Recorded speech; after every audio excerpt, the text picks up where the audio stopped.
Superbad. Judd Apatow has, rightfully so, been credited with the reinvigoration of the R-rated comedy. The age-old revolved affair with the F-word flying everywhere, numerous sex jokes, and, if we're lucky, nudity. What he's better known for, though, are his TV shows Freaks and Geeks and Undeclared, and his feature films Knocked Up and The 30-Year-Old Virgin. Comedies that have a touch of quirkiness to them, but also a very real heart that actually makes them good comedy and not just mindless sex romps, like American Pie. All of his work has been critically celebrated and acclaimed, and Superbad is no exception, though I'm sorry to report that it is a clear step backward from his previous stuff, although admittedly it was only produced by him, not directed. Superbad is one big, long, hilarious sex joke from beginning to end, but once all the thin layers are stripped away, there's not much left to distinguish it from other films of its ilk. Jonah Hill is Seth and Michael Cena is Evan, two high school seniors who are on their last week of school and want to go out with a bang. So they enlist the aid of a friend who would make the nerdiest of nerds look like Brad Pitt, Fogel, played squeakily excellently by newcomer Christopher Mintz-Plasse. What career movie he's gonna do after Anybody This is anybody's guess. He has just purchased a fake ID, and the plan of the three is to use it to buy alcohol for a party so they can get girls drunk and sleep with them. Fogel goes to the liquor store and is knocked out by a thief, whom we never see again, causing the clerk to call the police in to look for the robber. Can you say contrived plot point? Superbad is being hailed by critics as an authentically and brutally honest tale of a high school and the steel-by-sex obsession friendship that these three boys share. And, in a sense, that's true. The chemistry of the cast is completely believable, and it by itself could have made a great movie. Jonah Hill is lovably sex-crazed, while Michael Cena plays the nice guy. But in another sense, Superbad is a completely false film that exists merely to carry these three's friendship. Aside from the three main characters, everyone else is a tired stereotype, from the stupid cops of Seth Rogen and Bill Hader, played with enough pizzazz to overshadow their clichéness, to the naive liquor store counter girl who accepts a clearly highly suspicious fake ID, to the girls merely existing so the main characters can, or cannot, have sex with them. True, most of these are laugh-out-loud hilarious, but for me that didn't overshadow how uncreative they were.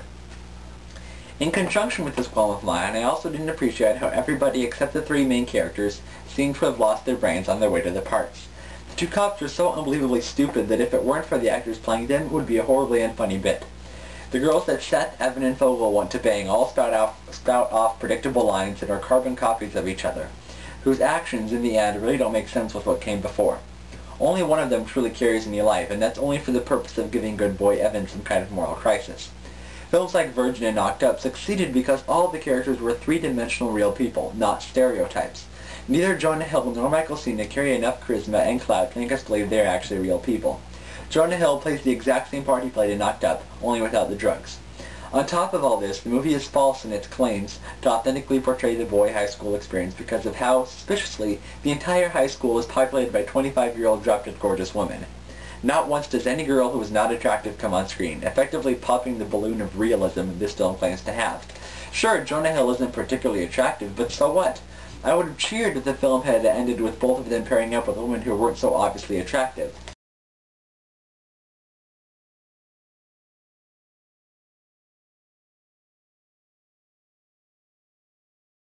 That's why I enjoyed Hairspray so much. Link Larkin, a sexy heartthrob, in the end goes out with Tracy, a clearly overweight girl, breaking down stereotypes and embracing somebody because of love and not looks. Admittedly, this is a movie about high school, and as such, we shouldn't expect the characters to make brilliant relationship decisions, but come on. Why do movies have to be filled with Rachel McAdams lookalikes? If you claim to be portraying a real high school experience, then give us that, not some busty beauty candy-coated one. Much has also been said about the F-word being dropped at least 3 times a minute. But so what? What movie doesn't have the F-word these days? This doesn't make it good. It's not like it was some kind of a huge risk for them to use it.